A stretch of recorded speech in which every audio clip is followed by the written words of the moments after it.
Hello everyone, welcome to study place. Start करते हैं आज के हमारी क्लास। तो हमारा फर्स्ट क्वेश्चन है, अर्थ ओवरशूट डे से संबंधित निम्न कथनों की पुष्टि कीजिए। तो इसमें ए और बी दो दिए हुए हैं, हमें ये बताना है ये दोनों सही है, एक सही है, ए सही है, बी सही है, कोई भी सही नहीं है। तो हम पहले पढ़ लेते हैं। फर्स्ट है इसमें ए, प्रत्येक वर्ष जब संसार प्राकृतिक संसाधनों के इस्तेमाल के संदर्भ में पर्यावरण दृष्टि से नकारात्मक स्थिति पर आ जाता है तब अर्थ ओवरशूट डे बनाया जाता है। या फिर सेकंड है इसमें, वर्ष 2020 में अर्थ ओवरशूट डे 22 अगस्त को बनाया गया है। पहले तो ये बता दें, जो अर्थ ओवरशूट डे है वो हर साल अलग अलग तारीख पर बनाया जाता है। इसका रीज़न भी आपको आगे बताएंगे क्यों बनाया जाता है। तो इसके पहले आंसर बता देते हैं, ए और बी बोथ आर राइट, यानी कि दोनों ही सही है। 22 अगस्त को 2020 के अंदर अर्थ ओवरशूट डे बनाया गया है।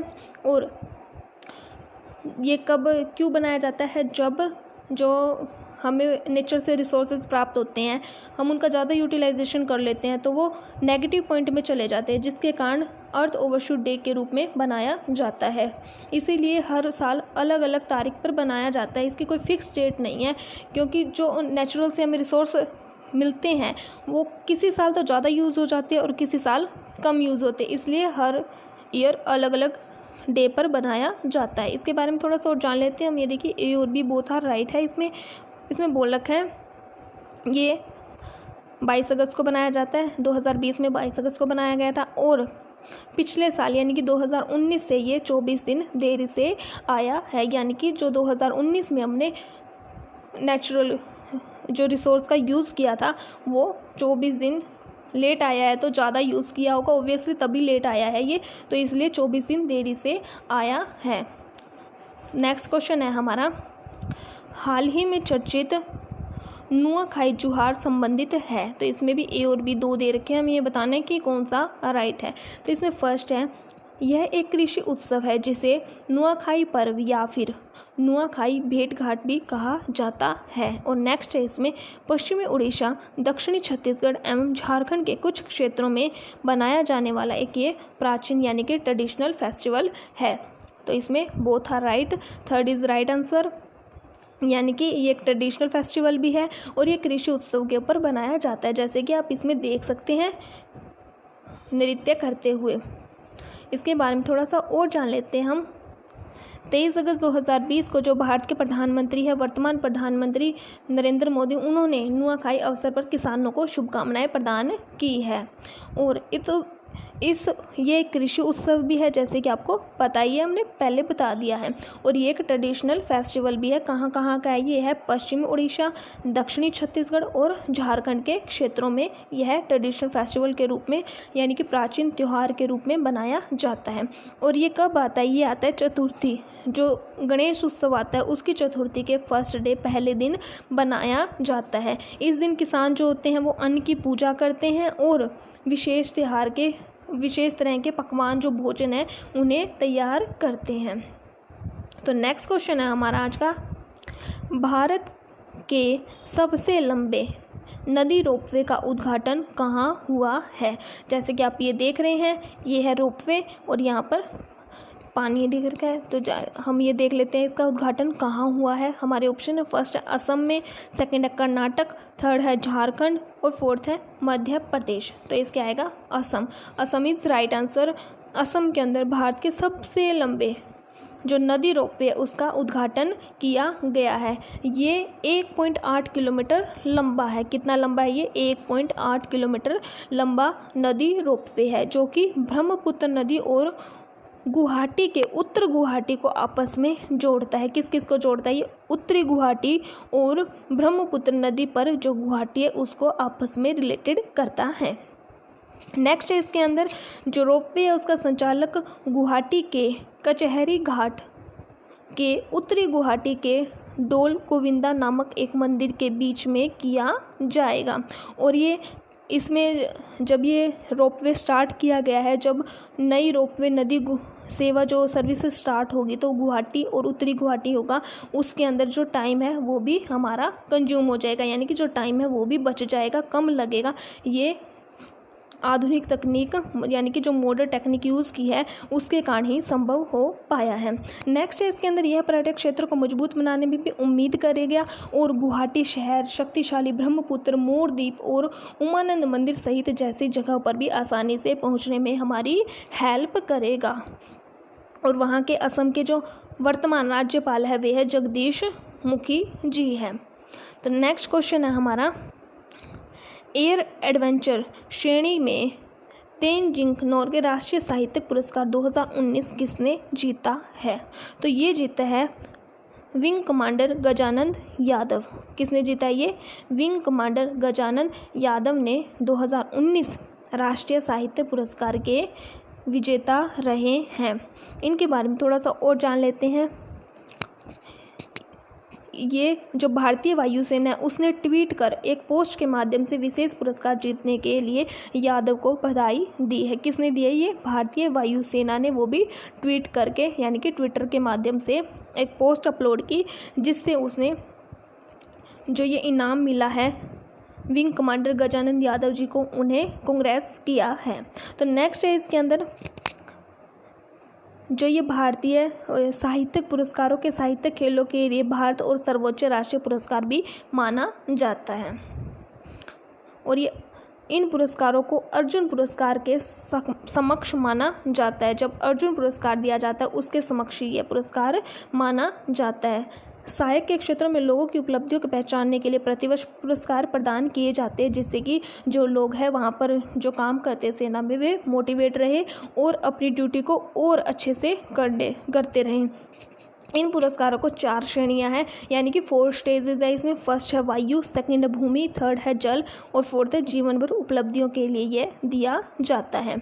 इस पुरस्कार का ऑब्जेक्टिव क्या है? इसका ऑब्जेक्टिव है साहित्यिक गतिविधियों के लिए युवा लोगों को प्रोत्साहन के तौर पर सम्मान देना और राष्ट्रीय चयन समिति के द्वारा प्रस्तुत की गई सिफारिशों के आधार पर केंद्रीय सरकार के द्वारा ये पुरस्कार दिया जाता है। ये किसके द्वारा दिया जाता है? सेंट्रल गवर्नमेंट के द्वारा ये प्राइज़ दिया जाता है। तो नेक्स्ट क्वेश्चन देख लेते हैं हमारा, दास व्यापार और उसके उन्मूलन की याद में अंतर्राष्ट्रीय दिवस का आयोजन कब किया गया है? कौन सा डे पूछा है इसमें? इंटरनेशनल डे पूछा है। तो हमारे ऑप्शन देख लेते हैं। फर्स्ट है 5 अगस्त, सेकंड है 23 अगस्त, थर्ड है 12 अगस्त और फोर्थ है 14 अगस्त। तो इसका राइट आंसर है 23 अगस्त को इंटरनेशनल डे आयोजन किया गया है, जिसमें दास व्यापार और उनके उन्मूलन की याद में बनाया गया है। और इसके बारे में थोड़ा ज़्यादा नॉलेज की ज़रूरत नहीं है, फिर भी हम आपको थोड़ा सा बता देते हैं रिलेटिव करके, क्योंकि आपको दिमाग में सेट रहे। यह दिन दास व्यापार त्रिदासी पीड़ित लोगों को समृद्धि देने के लिए बनाया जाता है। किसके लिए दिया जाता है? पीड़ित लोग होते हैं उनको बनाने के लिए दिया जाता है। और इसके अंदर उन्मूलन के अंदर महत्वपूर्ण भूमिका निभाई जाती है। ये घटना 23 अगस्त 1991 के अंदर आयोजित की गई थी। और ये पहली बार कब हुई थी? 23 अगस्त 1998 में हुई थी और फिर 23 अगस्त 1999 में भी हुई थी। पहले हुई थी हेती में, सेकंड हुई थी सेनेगल में हुई थी और यहाँ की स्थापना हुई थी 16 नवंबर 1945 को हुई थी। ये ज़्यादा इंपॉर्टेंट नहीं है, बस आपको मोटा मोटा बता दिया है। तो नेक्स्ट क्वेश्चन देख लेते हैं हम। हाल ही में कैंसर पर डॉक्टर अशोक के वैद्य द्वारा संपादित गैस्ट्रिक कैंसर शीर्षक पुस्तक का विमोचन किसने किया है? तो हमारे ऑप्शन देख लेते हैं। फर्स्ट है जितेंद्र सिंह, सेकंड है एस गुरुमूर्ति, थर्ड है कुबेर नाथ राय और फोर्थ है इनमें से कोई नहीं। तो इसका राइट आंसर है जितेंद्र सिंह ने इस पुस्तक का विमोचन किया है। ये है जितेंद्र सिंह जिन्होंने इस बुक, जो ये बुक है उसको लॉन्च किया है। इनके बारे में थोड़ा सा और जान लेते हैं हम। जो ये बुक है इसे 3 दिवसीय वर्चुअल सम्मेलन के दौरान विशेष सत्र में लॉन्च किया गया है। 3 दिन, याद रखिएगा, 3 दिन विशेष सम्मेलन में ये लॉन्च किया है। और जो ये अशोक जी हैं ये एक प्रसिद्ध वैद्य चिकित्सक है, यानी कि वैद्य के अच्छे डॉक्टर माने जाते हैं।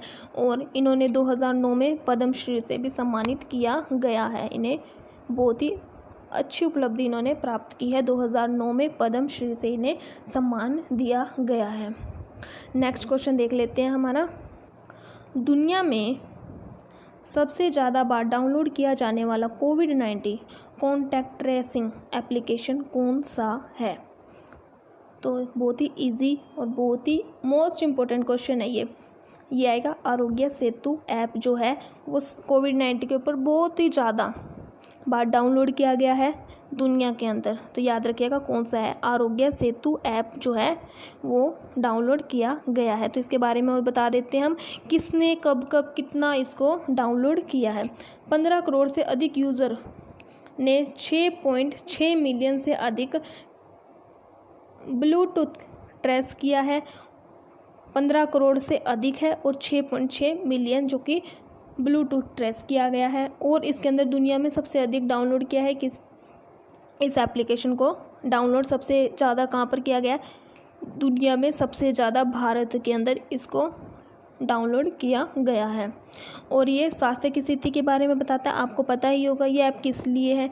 ये हमें स्वास्थ्य की स्थिति के बारे में बताता है, कर्मचारियों या फिर कोई अन्य है उन्हें आरोग्य सेतु कैसे यूज करना है, उनके स्वास्थ्य के बारे में, उनके वास्तविक समय, उनके क्वेश्चन के आंसर देने में भी ये हेल्पफुल है, जिससे कि जो वर्कर या फिर कोई भी है जो भी इसको डाउनलोड करता है वे अपने स्वास्थ्य की स्थिति साझा करने में उनकी सहमति हो। यानी कि ये बता सकता है कि हम कोई भी क्वेश्चन पूछते हैं किसी भी चीज़ के लिए, जो बीमारी है उसके लिए, तो ये हमारी हेल्प करता है आरोग्य सेतु ऐप। उम्मीद है सब्सक्राइब कर लिया होगा और वीडियो को लाइक शेयर कमेंट करना ना भूलें। तो नेक्स्ट क्वेश्चन है देख लेते हैं हम, हाल ही में उत्तर प्रदेश सरकार ने बुंदेलखंड क्षेत्र के जल संकट को हल करने के लिए किस देश के साथ समझौता किया है? तो हमारे ऑप्शन है, फर्स्ट है रूस, सेकंड है अमेरिका, थर्ड है इराक और फोर्थ है इज़राइल। तो इसका आएगा इज़राइल इज़ राइट आंसर। जो उत्तर प्रदेश की सरकार है हमारे इंडिया में, उत्तर प्रदेश राज्य, उसकी जो गवर्नमेंट है उसने बुंदेलखंड क्षेत्र में जल संकट को समझौते के लिए इज़राइल देश के साथ समझौता यानी कि संयोग पर हस्ताक्षर किए हैं। तो इनके बारे में थोड़ा सा और देख लेते हैं हम, ये इसके अंदर क्या बोला गया है।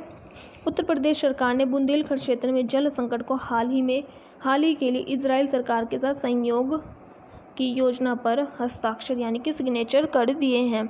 यह बुंदेलखंड के पानी की कमी के क्षेत्र में नवीनतम कृषि औद्योगिकरण जैसे ड्रिप सिंचाई के लिए क्षेत्रीय किसानों में भी हेल्प करेगा। जो वहाँ के क्षेत्रीय किसान हैं उनके लिए बहुत ही हेल्पफुल होगा। इसमें संयोग की योजना के अनुसार दोनों सरकार ने यानी कि भारत और इज़राइल दोनों की जो गवर्नमेंट है वहाँ के बुंदेलखंड जल परियोजना और जल यूज़कर्ताओं के क्षेत्र के लिए सहयोग प्रदान किया है। और जल संरक्षण, जल कुशल परिवहन और कृषि के लिए भी यह उन्नत प्रयास होगा। उत्तर प्रदेश के वर्तमान मुख्यमंत्री आपको पता ही होगा योगी आदित्यनाथ हैं और राज्यपाल है आनंदीबेन पटेल। ठीक है, नेक्स्ट क्वेश्चन देख लेते हैं हम। ये आपके जो भी क्वेश्चन है हर एक एग्ज़ाम के लिए मोस्ट इम्पोर्टेंट है। अब हाल ही में वैकेंसियाँ निकलने वाली है और एग्ज़ाम भी होने वाले हैं, जैसे यूपीएससी के, दिल्ली पुलिस के, ये आपके हर एक एग्ज़ाम के लिए बहुत ही हेल्पफुल रहेंगे। तो आप अच्छे से तैयारी कर ले। नेक्स्ट क्वेश्चन है हमारा, चेतन भगत लिखित वन अरेंजमेंट मर्डर नामक पुस्तक का विमोचन कब होगा? तो हमारे ऑप्शन देख लेते हैं। फर्स्ट है 22 सितंबर 2020, सेकेंड है 28 सितंबर 2020, फोर्थ है 28 अगस्त 2020 और फोर्थ है 28 अक्टूबर 2020। तो ये होगा तो 28 को ही, तो ये होगा सितंबर की 28 को इस बुक का विमोचन होगा। इनके बारे में थोड़ा सा और देख लेते हैं हम। यह लेखक की 9वीं नोवेल और कुल मिलाकर 11वीं पुस्तक है। इससे पहले इन्होंने द गर्ल इन रूम 105 की थी और ये न केवल पुस्तक एक्सप्रेसर है बल्कि ये हास्य, प्रेम और भरोसेमंद भारतीय चरित्र भी है। इनका पहला उपन्यास IIT पाई के द्वारा और सेकंड कॉल सेंटर पर भी आधारित थी। नेक्स्ट क्वेश्चन है हमारा, नवगठित ट्रांसजेंडर व्यक्तियों के लिए राष्ट्रीय परिषद का प्रमुख कौन है?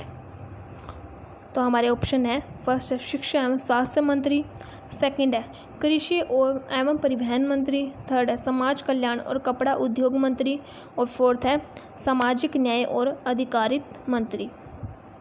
Fourth is right answer.